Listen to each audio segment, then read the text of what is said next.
आज की वीडियो आप लोगों के लिए बहुत ज़्यादा इंपॉर्टेंट होने जा रही है क्योंकि आज की वीडियो के अंदर मैं कुछ ऐसी चीज़ें आप लोगों को बताने जा रहा हूँ जो गोल्ड की ट्रेडिंग के ऊपर बहुत ज़्यादा इम्पैक्ट कर सकती हैं आने वाले कुछ वीक्स के अंदर। जैसा कि आप लोगों को पता होगा कि लास्ट वीक के अंदर मैंने आप लोगों को बताया था कि गोल्ड की प्राइसेस आप लोगों को ज़बरदस्त बुलिश वाली साइड पे देखने को मिल सकती हैं और एज इट इज़ इस पूरे वीक के अंदर ऐसा ही हुआ।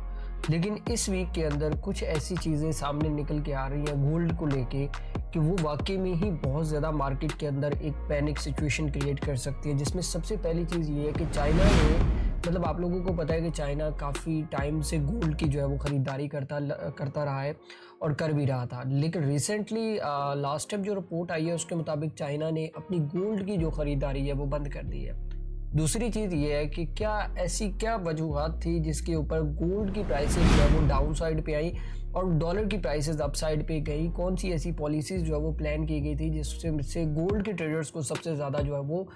नुकसान हुआ है। मतलब बहुत सारे लोग ये सोच रहे थे कि अगर जंग लगती है तो गोल्ड की प्राइसेस जो है वो अप साइड पे जाएंगी, तो क्यों नहीं गई हैं इसके ऊपर भी हम लोग बात करेंगे और मज़ीद डॉलर को ये लोग कितना स्ट्रॉन्ग कर सकते हैं। और स्पेशली एक और चीज़ भी है कि पूरी दुनिया में तकरीबन आलमोस्ट जितनी भी मेजर ममालिक थे ना जिनके पास गोल्ड के अच्छे खासे रिज़र्व थे, तो उन लोगों ने अपने रिज़र्व जो है वो बेचना स्टार्ट कर दिए। अब अगर रिज़र्व बेचे जाते हैं तो गोल्ड की मार्केट के ऊपर उसका क्या इम्पैक्ट आता है, इंशाल्लाह इसको भी डिस्कस करेंगे। और स्पेशली इस वीक के अंदर हमारे पास बहुत इंपॉर्टेंट डाटा है सीपीआई का, और सीपीआई को स्पेशली क्यों इंपॉर्टेंट समझा जाता है और सीपीआई हमारे लिए इस दफ़ा क्यों इतना ज़्यादा इंपॉर्टेंट है, तो इंशाल्लाह हम लोग सारी चीज़ों को जो है वो डिस्कस करेंगे कि आप लोगों ने जो है वो किस तरीके से इस वीक के अंदर जो है वो ट्रेडिंग करनी है। तो ये एनालिसिस आप लोगों ने बिल्कुल भी मिस नहीं करना है। सबसे पहले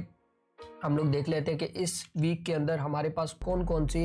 इम्पोर्टेंट फंडामेंटल इवेंट्स हैं जो मार्केट को बहुत ज़्यादा वोलेटाइल कर सकते हैं। अच्छा, तो अगर मैं इस वीक के न्यूज़ के हवाले से बात करूं या इम्पोर्टेंट इवेंट्स के हवाले से बात करूं, तो सबसे पहली चीज़ जो मैं आप लोगों को हमेशा कहता हूं कि जो यूएसए और जो ईरान की जो वॉर सिचुएशन चल रही है ना, उसके सामने ये न्यूज़ कुछ भी नहीं है। क्योंकि कभी भी किसी भी टाइम के ऊपर गोल्ड की मार्केट के ऊपर जैसे ही अटैक होगा तो गोल्ड की मार्केट के ऊपर उसका सबसे ज़्यादा इम्पैक्ट जाएगा। लेकिन अगर आप लोग देखें ना तो इसका इम्पैक्ट अभी ऑयल की तरफ भी जा रहा है। मतलब बहुत ज़्यादा फ्लक्चुएशन हो चुकी है ऑयल में भी और गोल्ड के अंदर भी। ठीक है, तो अब आप लोगों ने इन दोनों पेयर्स को किस तरीके से ट्रेड करना है ये भी मैं आप लोगों को बताऊंगा। लेकिन इन न्यूज़ से पहले आप लोगों ने एक चीज़ देखनी है कि भाई जंग के अंदर क्या हो रहा है। ठीक है, और स्पेशली जो डोनाल्ड ट्रंप की तरफ से जो ट्वीट्स आ रही हैं, या मतलब अभी जो जंग बंदी के हवाले से जो सीज़ फायर के हवाले से बातें हो रही है, तो मैं नहीं समझता कि अभी तक जो वो सीज़ फायर होगा। क्योंकि लास्ट वीक के अंदर भी बहुत सारे लोग कह रहे थे कि सीज़ फायर हो गया था, लेकिन मैंने आप लोगों को बड़ा क्लियरली बताया था कि अभी सीज़ फायर की तरफ कोई चांसेस नहीं है और ये जंग मज़ीद कुछ दिनों तक और भी चल सकती है और इसके बहुत बुरे इम्पैक्ट आ सकते हैं हमारी मार्केट के ऊपर। ठीक है, और एक और चीज़ भी है कि जो सबसे ज़्यादा इंपॉर्टेंट ये थी कि ईरान की तरफ से जो स्टेटमेंट आई थी कि हम अब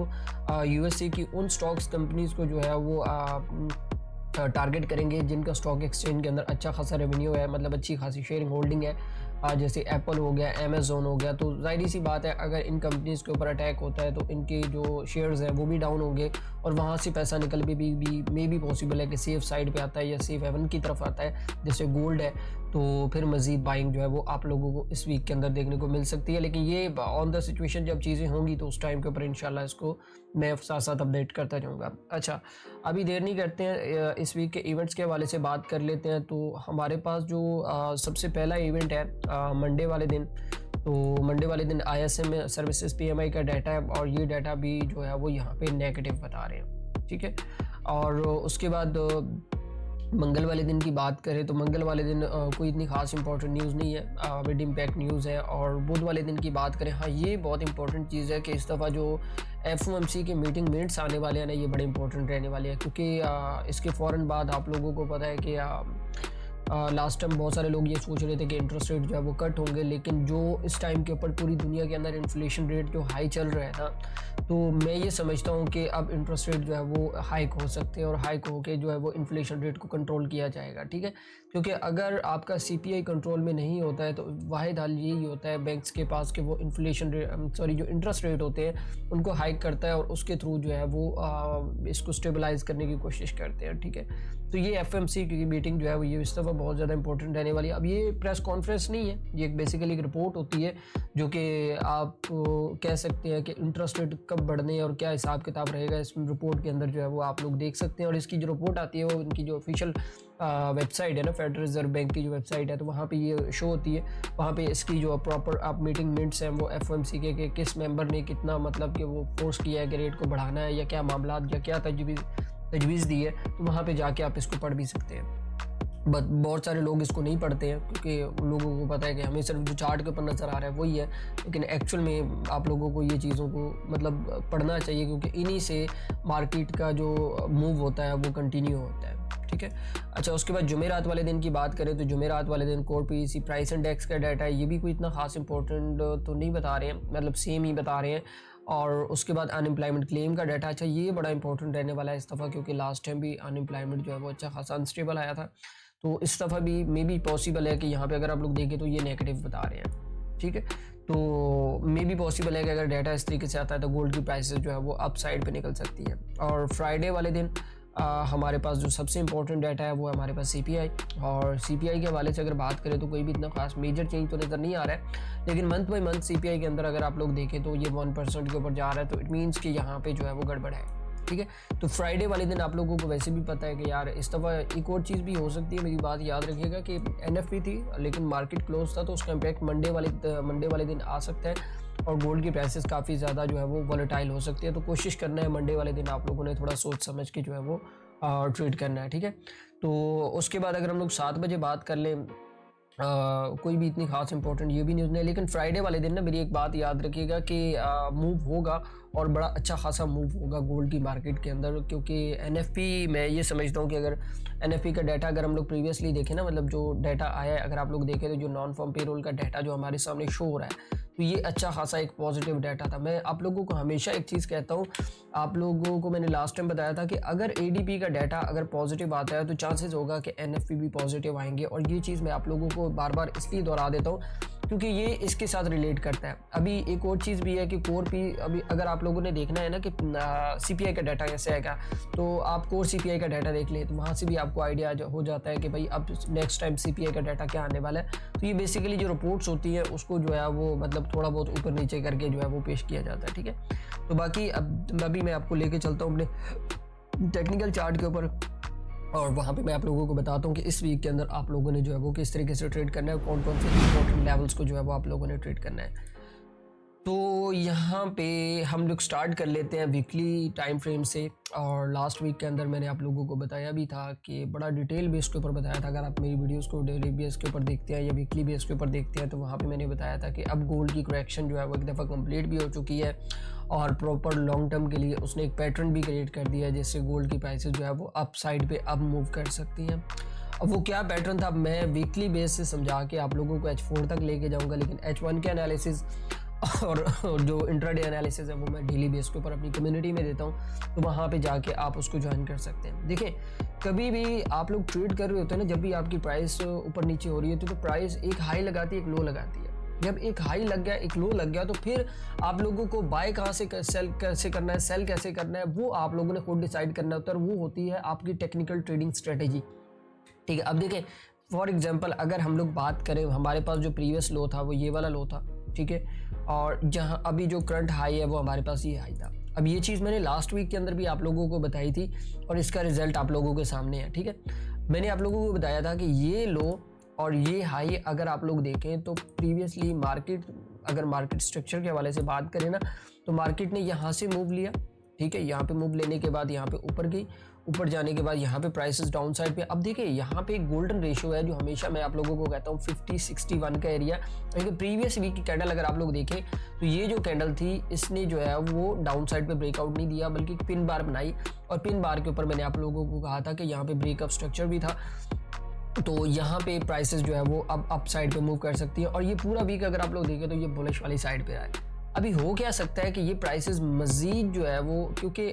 ऊपर जा सकती हैं, क्योंकि ये मैं आप लोगों को एक चीज़ बता दूं कि ये जो करेक्शन कंप्लीट हुई है ना, ये करेक्शन यहाँ पे अगर आप लोग देखें, ये जो 50-61 का जो एरिया यहाँ पे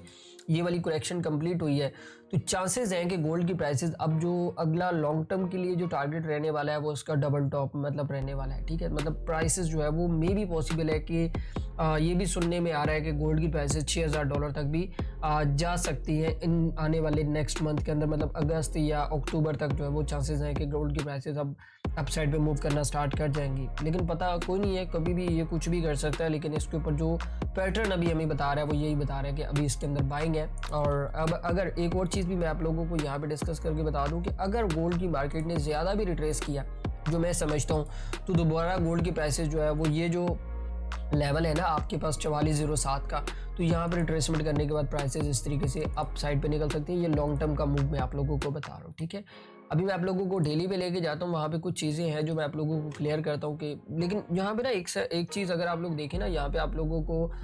एक माइंडसेट नज़र आ जाता है कि भाई हाँ, अब गोल्ड की प्राइसेस जो है वो बाय वाली साइड पे है और अब हमें जितनी भी कोशिश करनी है वो बाय वाली साइड पे करनी है कि हम लोग जो है वो ईजिली मतलब अपना ट्रेड सेटअप देख सकें। अच्छा, यहाँ पे ना जैसे जैसे हम डाउन साइड पे जाते हैं ना, तो हमें मार्केट का जो स्ट्रक्चर होता है, जो मार्केट की जो मूवमेंट होती है वो इस तरीके से होती है कि भाई वहाँ पे क्लैरिटी मिलती जाती है थोड़ा, मतलब मार्केट जितना बड़ा टाइम फ्रेम होता है ना, मार्केट इतना ज़्यादा स्ट्रेट चलता है, और जितना छोटा टाइम फ्रेम होता है मार्केट इतना जिगजैग होती चलता है। ये बात मेरी याद रखिएगा। और यहाँ पे भी कुछ ऐसा आप लोगों को आगे H4 का चार्ट और होगा, डेली का और होगा, वीकली और होगा। ठीक है, देखो एक चीज़ मेरी याद रखिएगा कि जो लोग लॉन्ग टर्म के लिए टाइम फ्रेम यूज़ करते हैं वो हमेशा प्रॉफिट में रहते हैं, और जितना टाइम फ्रेम शेक करते हो इतना ज़्यादा आपकी एक्यूरेसी जो है वो मतलब वीक होती जाती है। तो कोशिश करो कि यार जो बिगिनर ट्रेडर्स हैं वो कोशिश करें कि H1 से नीचे ना जाएं। ठीक है, जो इस तरह की सिचुएशन अभी बनी हुई है। अभी मैं डेली आप लोगों को बता देता हूँ, और स्पेशली अगर डेली के हवाले से बात करें तो वही लेवल है जो मैंने आप लोगों को नीचे बताया है कि एक तो ये वाला जो जहाँ से मार्केट ने जो है वो अपनी करेक्शन कंप्लीट की है, मतलब जहाँ पे वो वीकली स्पाइक लगी होती। अभी क्या है कि अभी के लिए ये वाला जो लो है और ये हाई आप लोगों ने अपने जहन में रखना है, क्योंकि प्रीवियस जो हमारे पास लो एंड हाई है ना, अगर हम लोग ट्रेंड कंटिन्यूएशन की बात करें ना, तो यहाँ पे ये चीज़ आपने मतलब हाई से लो के दरमियान अगर आप लोग फैपो लगाएं ना, तो एग्जैक्टली आप लोग मुझे बताएं, क्या मैंने लास्ट वीक के अंदर आप लोगों को ये चीज़ नहीं बताई थी कि गोल्ड की प्राइसेस इस लेवल तक जो है वो जा सकती हैं, ये जो ऊपर का जो 50-61 का लेवल है। अगर आप लोगों ने मतलब इस चीज़ को थोड़ा सा रियलाइज़ करना और देखना हो कि क्या ये बात सच है, ये झूठ है, तो आप मेरी प्रीवियस वीडियो जो है वो लाजमी देखिएगा जो मैंने लास्ट वीक के अंदर बताया था, क्योंकि ये एक ऐसा जोन है कि जब तक गोल्ड की प्राइसेस इस जोन को ब्रेकआउट नहीं कर लेती तब तक गोल्ड की प्राइसेस अपसाइड पे मूव नहीं कर सकती, according to price action strategy और अकॉर्डिंग टू जो हमारे सेंटीमेंट्स है कि गोल्ड की प्राइसेस जब तक 50-61 के लेवल को ब्रेक नहीं करेंगी तब तक गोल्ड की प्राइसेस रेंज कर सकती है। अब रेंज कहाँ तक कर सकती है, दो लेवल है, एक तो ये जो नीचे का लेवल है तकरीबन 4105 का लेवल है, और दूसरा जो लेवल हमारे पास रहने वाला है वो ये वाला लेवल है जहाँ से प्राइसेस ने जो है वो मतलब अच्छा खासा जो है वो मूव लिया है लास्ट वीक के अंदर। ठीक है,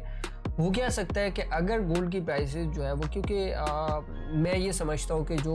NFP का डाटा आया है ना, तो उसके मुताबिक अगर हम लोग देखें तो गोल्ड की प्राइसेस को डाउन साइड पे आना चाहिए, क्योंकि डाटा अच्छा खासा पॉजिटिव था NFP का। ठीक है, तो यहाँ से प्राइसेस अगर आप लोगों को मिलती हैं जो हमारे पास 43-72 का लेवल है, तो चांसेस है कि गोल्ड की प्राइसेस पर यहाँ से अप साइड पे कुछ इस तरीके से जो है वो आप लोगों की मूव कर सकती है, और फिर ये वाला लेवल भी इसके किसी काम का नहीं रहेगा, और फिर ये आप लोगों की कुछ इस तरीके से प्राइसेस जो है वो अप साइड पे निकल सकती है। एक सिनेरियो ये है। दूसरा सिनेरियो हमारे पास ये है कि अगर ये 50-61 ब्रेक हो जाता है, मतलब ये जो लेवल मैंने आप लोगों को, ये जो जोन है, लेवल तो नहीं है खैर, लेवल तो छोटे मतलब एक सिंगल प्राइस होती है, ये एक जोन है, मतलब जो 4800 से लेके 4900 तक का एक बहुत बड़ा जोन है। जब तक ये ब्रेकआउट नहीं हो जाता तब तक गोल्ड की प्राइसेस आप लोगों की रेंज कर सकती हैं, ये बात मेरी याद रखिएगा। ठीक है, तो अगर गोल्ड की प्राइसेस 4900 के ऊपर क्लोज हो जाती है तो फिर तो हमारे पास क्लैरिटी आ जाएगी कि फिर हम जो है वो इसको अप साइड पे जो है वो देख सकते हैं। तो ये चीज़ आप लोगों ने अपने दिमाग में जो है वो इस टाइम के ऊपर बिठा लेनी है। बाकी मैं आप लोगों को H4 के अंदर क्लियर करता हूँ कि आप लोगों ने जो है वो किस तरीके से जो है वो ट्रेड करना है। जी, तो मैं अगर आप लोगों को इस साथ H4 के एनालिसिस के हवाले से बात करूँ तो यार यकीन करें, H4 का एनालिसिस इतना मज़े का एनालिसिस है ना, और स्पेशली मेरी स्ट्रेटजी के मुताबिक जो मुझे टारगेट नज़र आ रहे हैं वो उसके ऊपर बिल्कुल क्लीन टारगेट नज़र आ रहे हैं। अब आप लोगों ने ये टारगेट कैसे निकालने हैं और मैं ये टारगेट कैसे निकालता हूँ, मैं भी आप लोगों को आज ये सारी चीज़ें बता देता हूँ कि देखें, जब भी आप लोगों ने मार्केट को जो ट्रेड करना होता है ना, मार्केट का प्रीवियस स्ट्रक्चर और अपनी स्ट्रेटजी के साथ उन चीज़ों को जो है वो मैच किया करें। देखें, यहाँ पे अगर हम लोग मार्केट के प्रीवियस स्ट्रक्चर के हवाले से बात करें ना, तो ये हमारे पास अगर आप लोग देखें तो यहाँ पे प्राइसेस ये वाला लो लगा,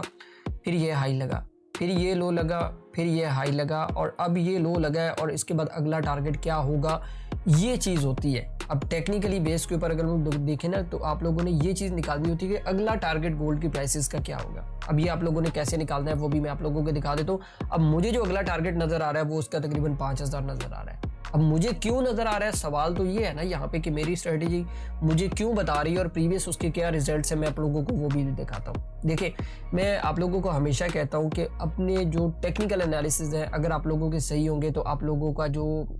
मतलब कि जो ट्रेड करने की एक्यूरेसी होगी वो ज़्यादा अच्छी होगी।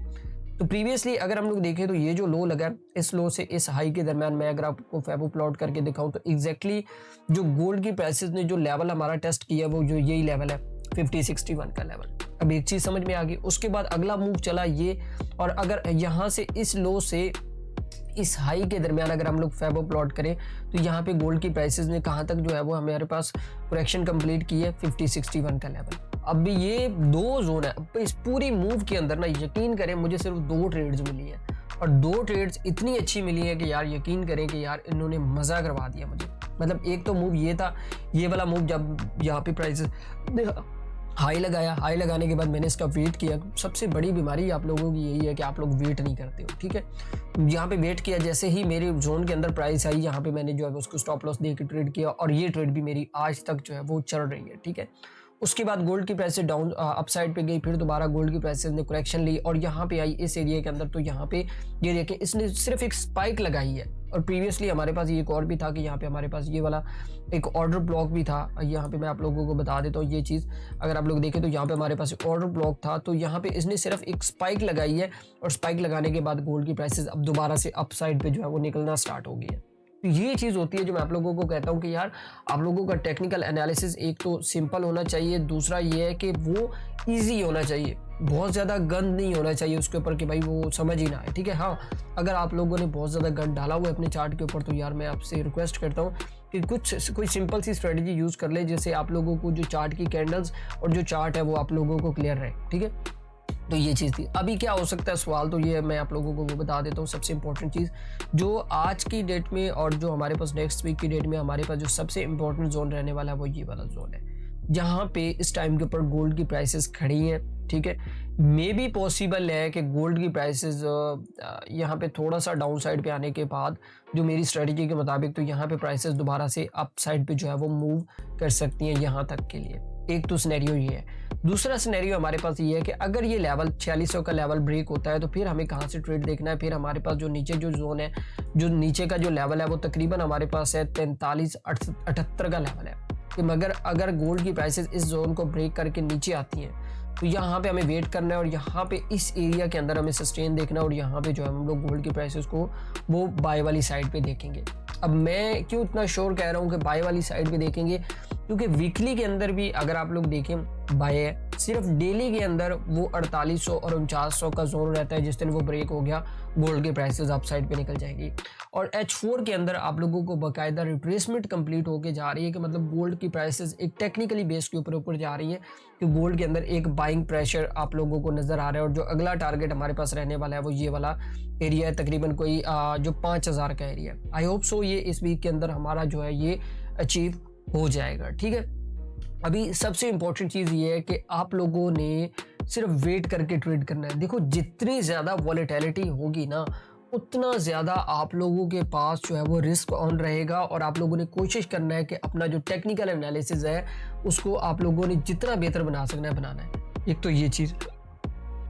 दूसरी चीज़ ये है कि आप लोगों ने फंडामेंटल न्यूज़ के ऊपर बड़ा इस तरह गौर करना है, क्योंकि जो ट्रंप की तरफ से जो चीज़ें आ रही हैं ना और जो स्टार्ट के अंदर मैंने जो चीज़ें आप लोगों को बताई हैं कि बहुत सारे ममालिक ने गोल्ड की जो है वो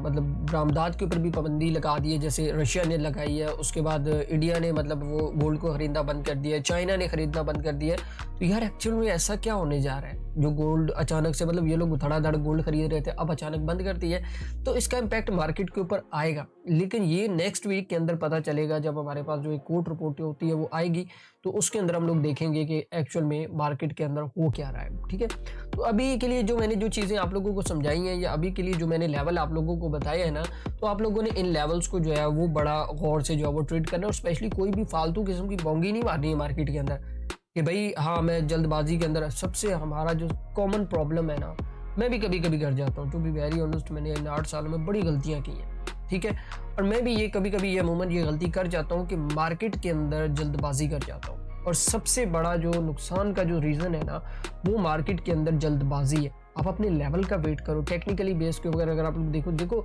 यहाँ पे मुझे एक चीज़ वाज़ेह तौर पे, जब ये वाला मूव कंप्लीट हुआ ना, मैं आप लोगों को फॉर एग्जांपल समझा रहा हूँ, ठीक है, ये वाला मूव कंप्लीट हुआ ना, और यहाँ से गोल्ड की प्राइसेस ने रिट्रेस किया,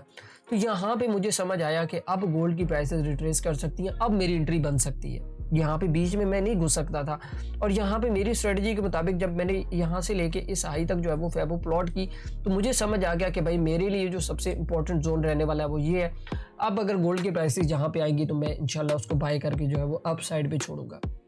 और यहाँ पे प्रीवियसली मार्केट का स्ट्रक्चर भी था, जब सारे सिस्टम आप लोगों के अलाइन हो रहे होते हैं ना, और सारे टेक्निकल्स पूरे हो रहे होते हैं, तो आपका जो ट्रेडिंग का जो लेवल होता है ना वो अलग होता है, ये याद रखिएगा। बाकी बहुत सारे लोगों के ये क्वेश्चन होते थे कि सर आप सिग्नल्स या आप डेली बेस के ऊपर वीडियोस, या मतलब देखिए यार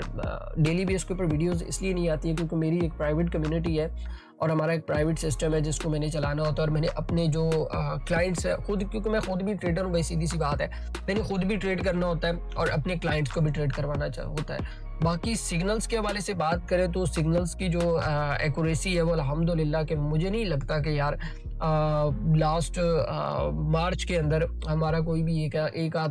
आध ऐसा हुआ होगा यार, ज़्यादा नहीं, मैक्सिमम 20 से 30 ट्रेड्स दिए हैं, और कम से कम भी 7 से 8 हज़ार पे निकाला है, और उसमें सिर्फ 1-2 ऐसा ही होंगे बस। तो आप लोग अगर मेरी कम्युनिटी को ज्वाइन करना चाहते हैं तो वीडियो की डिस्क्रिप्शन के अंदर लिंक मौजूद है, तो वहाँ पे जाके आप ज्वाइन कर सकते हैं। बाकी जो इस टाइम के ऊपर जो मार्केट की सिचुएशन बनी हुई है ना, तो यार कोशिश करें